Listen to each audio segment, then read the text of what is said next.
जय सिया राम दोस्तों, इस वीडियो में हम बात करने वाले हैं बारफ्लेक्स पॉलीफिल्म्स लिमिटेड कंपनी के आईपीओ के बारे में। तो यह एक एसएमई आईपीओ है और यह आईपीओ हमारा आज 10 जनवरी से खुल चुका है।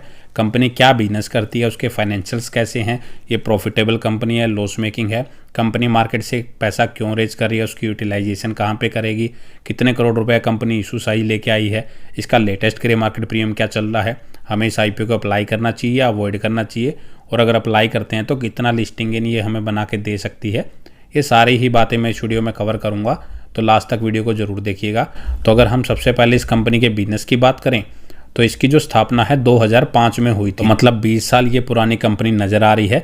और कंपनी का जो मेनली बिजनेस है वो कोईएक्स फिल्म्स, लेमिनेट्स एंड लेबल्स बनाने का ये कंपनी काम करती है। ये पॉलीइथाइलिन शीट्स ये कंपनी बनाती है जो कि तरह तरह की इंडस्ट्रीज में यूज होती हैं, जैसे FMCG, food industry, adhesive industry, engineering, pharmaceutical, cosmetics and construction, other industries में जो कंपनी के प्रोडक्ट्स हैं वो हमें यूज होते हुए नज़र आ रहे हैं। कंपनी जो ये पॉलीथीन्स बनाती हुई नज़र आ रही है वो वेरियस टाइप ऑफ लेयर्स उनमें बनाती है, जैसे 3 लेयर, 5 लेयर। ये फिलहाल कंपनी के जो प्रोडक्ट हैं वो काफ़ी पॉपुलर हैं और कंपनी अपने बिजनेस को एक्सपेंड भी करने जा रही है।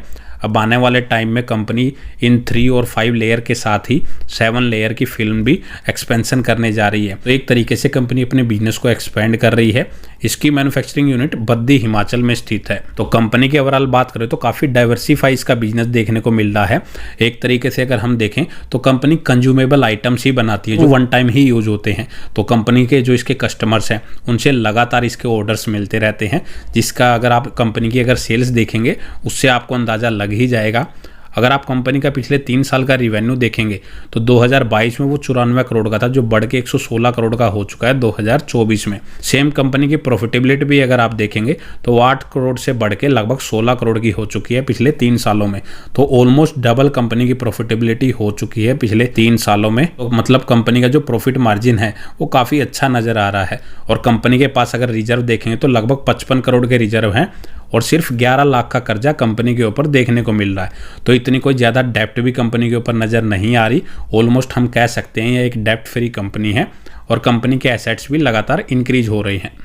कंपनी की मार्केट कैपिटलाइजेशन देखें तो वो लगभग 150 करोड़ के आसपास की है और कंपनी सिर्फ लगभग 8 के मल्टीपल पीई पे अपने आईपीओ को लेके आ रही है। वैल्यूएशन काफ़ी चीपेस्ट कंपनी की फिलहाल नज़र आ रही है।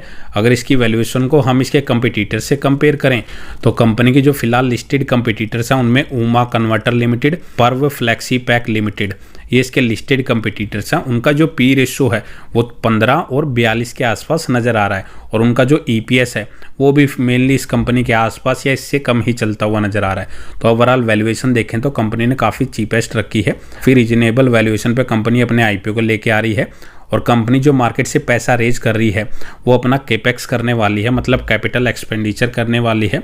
इस पैसे का यूज कंपनी अपना एक एडिशनल प्लांट और परचेज करने जा रही है और उसके लिए मशीनरी भी कंपनी इस पैसे से परचेज करेगी और जनरल कॉर्पोरेट पर्पज के लिए कंपनी इस पैसे का यूज कर सकती है। अगर आईपीओ की बात करें तो यह आईपीओ हमारा 10 से 15 जनवरी के बीच में खुला रहेगा। 57 से 60 रुपये पर शेयर इसका प्राइस बैंड रखा है।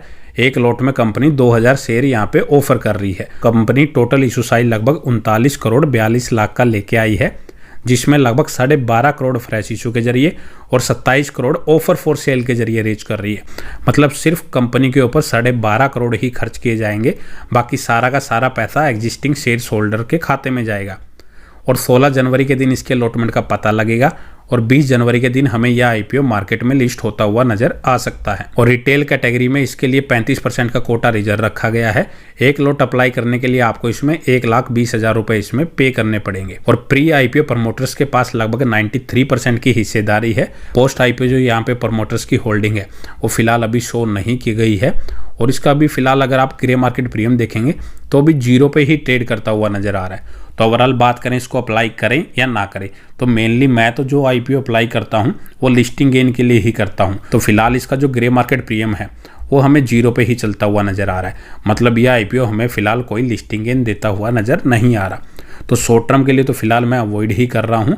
और लॉन्ग टर्म के भी अगर किसी का व्यू 4-5 सालों का है तो वो जरूर इस कंपनी के बारे में सोच सकता है, क्योंकि कंपनी का जो बिजनेस है काफ़ी अच्छा बिजनेस नज़र आ रहा है। मेनली एक तरीके का कंज्यूमेबल आइटम ही ये कंपनी बना रही है जिसकी लगातार डिमांड बढ़ती रहती है, तो आने वाले टाइम में कंपनी का बिजनेस ग्रो ही करेगा। और लॉन्ग टर्म का अगर 4-5 सालों का आपका व्यू है तो आप इसमें लॉन्ग टर्म के बारे में जरूर सोच सकते हैं। और एक बार आप इसका फाइनल डे के दिन इसका लेटेस्ट सब्सक्रिप्शन स्टेटस और ग्रे मार्केट प्रीमियम जरूर चेक कर लें। फाइनल डे के दिन अगर इसका ग्रे मार्केट प्रीमियम एक्टिव होता है, अगर वो 20 से 30% के बीच में चलता हुआ नजर आता है तो आप इसमें लिस्टिंग गेन के लिए अप्लाई करने के बारे में सोच सकते हैं। लेकिन वो जरूरी नहीं है कि उतना ही लिस्टिंग गेन आपको मिलेगा, क्योंकि मार्केट की जो कंडीशंस है वो फिलहाल काफ़ी नेगेटिव बनी हुई है। तो उस हिसाब से अगर देखते हुए अगर हम करंट ग्रे मार्केट प्रीमियम के अकॉर्डिंग अगर हम देखें तो वो 0 ही चल रहा, तो इसको अवॉइड करना ही बेटर रहेगा। बाकी फाइनल डिसीजन आपका है, जो भी अपना डिसीजन ले अपना रिस्क एनालिसिस करने के बाद ही ले। इस वीडियो में इतना ही। अगर आपको वीडियो अच्छी लगे तो वीडियो को लाइक करें और चैनल को सब्सक्राइब करना ना भूलें।